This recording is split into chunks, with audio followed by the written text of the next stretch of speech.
Na palavra encontramos luz, mesmo em meio à escuridão. Quando os reinos se levantam sobre a terra e o poder dos homens parece não ter fim, Daniel nos chama à fidelidade, à confiança na eternidade. Rei dos reis e Senhor da história, Maranata, o Senhor logo vem. Vem, Senhor Jesus, reina, tua glória vamos proclamar. Olá, amigo, que bom que você está aqui. Nesta série nós vamos compreender mais sobre o livro de Daniel, suas profecias, o seu contexto, o que ele tem a nos trazer nos dias atuais e o que ele nos revela sobre o futuro, e o que elas nos trazem sobre a breve volta de Jesus. Tua glória vamos proclamar. Daniel, capítulo 8. Olá, amigo, que bom estarmos aqui para mais um estudo da série Refúgio na Palavra, hoje capítulo 8 de Daniel. Este é um dos capítulos proféticos mais importantes da Bíblia, porque nele Deus amplia as revelações apresentadas em Daniel 2 e 7, conduzindo o profeta a compreender não apenas a sucessão desses impérios mundiais, mas também a obra de Cristo no santuário celestial e o grande conflito entre o bem e o mal. O tema central é o santuário, o juízo e a vitória final de Cristo. Esse é o tema central do capítulo. No tópico primeiro, temos ali a visão é dada por Deus. Daniel 8, 1 e 2. Terceiro ano do reinado de Belsazar, Daniel recebe uma nova revelação em Suzã. A profecia amplia, como já falamos, os capítulos 2 e 7, e o foco deixa de ser apenas os impérios e passa para o plano da redenção. E a lição que tiramos aqui é que Deus revela o futuro para fortalecer a fé do seu povo. No tópico 2, o carneiro, o Império Medo-Persa, Daniel 8, 3 e 4 e também o 20. Este carneiro com 2 chifres representando então os medos e os persas. E a conquista para o ocidente, para o norte e para o sul foi a expansão desse império se tornando um império universal. Foi o que substituiu, venceu Babilônia. Os 2 chifres, então, representam a Medo-Pérsia e o chifre maior representa a supremacia persa. A supremacia persa. No tópico 3, o bode, que representa o Império Grego, Daniel 8, 5 a 8 e também 21 e 22. Ele diz que ele vem do Ocidente, possui um grande chifre. Esse grande chifre representa o poderio de Alexandre o Grande. No tópico 4, o pequeno chifre. Esse pequeno chifre, ele surgiu depois que o grande chifre caiu, que era Alexandre. Pequeno chifre, então, representa um único poder que se manifesta em 2 fases.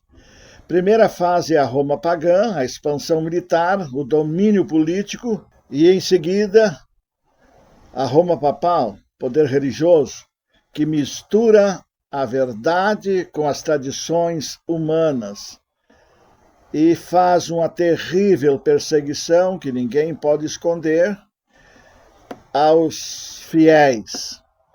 E é interessante que nós sabemos que um dos papas, há não muito tempo atrás, ao chegar nos Estados Unidos, pediu perdão, inclinado praticamente em terra, pelos abusos que o papado, a igreja, fez no passado contra os cristãos. O ataque ao santuário. Daniel 8, 11 a 12. Ele exalta-se contra o príncipe do exército, ele lança a verdade por terra, incluindo aí a verdade do quarto mandamento, do sábado, e outras verdades que nós vamos ver mais adiante. Ele ataca o ministério sacerdotal de Cristo, colocando no lugar, aqui na terra, alguém que recebe confissões e que faz intercessão, tirando Cristo do centro como mediador no santuário celestial. E introduz um sistema humano de mediação, né? A aplicação é que Cristo continua sendo o único mediador entre Deus e os homens. 1 Timóteo 2, 5. Não há outro mediador a não ser Jesus Cristo. Ali Paulo deixa bem claro. E no tópico 6º, a grande pergunta do céu. Daniel 8, 3. Até quando? Quer dizer, até quando essas mazelas, esses desvios da verdade, esse lançar as verdades bíblicas por terra, até quando esse poder vai continuar prosperando? Então, esse até quando tem a ver com as perseguições, tem a ver com a apostasia, tem a ver com a profanação da verdade, tem a ver com o domínio do pequeno chifre. E aí no tópico 7, as 2.300 tardes e manhãs, Daniel 8,14. A resposta foi até 2.300 tardes e manhãs, e o santuário será purificado. 2.300 dias proféticos aqui, uma tarde e uma manhã formam um dia. E a expressão usada aqui no hebraico é a mesma lá da criação. E foi tarde e manhã o dia primeiro, tarde e manhã o dia segundo. É o mesmo usado lá, é usado aqui. O princípio dia-ano de Números 14:34 e Ezequiel 4:6 não deixam dúvida que podemos aplicar esses 2.300 dias a um período profético de 2.300 anos. Conforme estamos vendo aqui, nesse gráfico ao lado, tornando assim bem claro. Isso começou em 457 a.C. e termina em 1844 depois de Cristo. Há um significado muito especial aqui.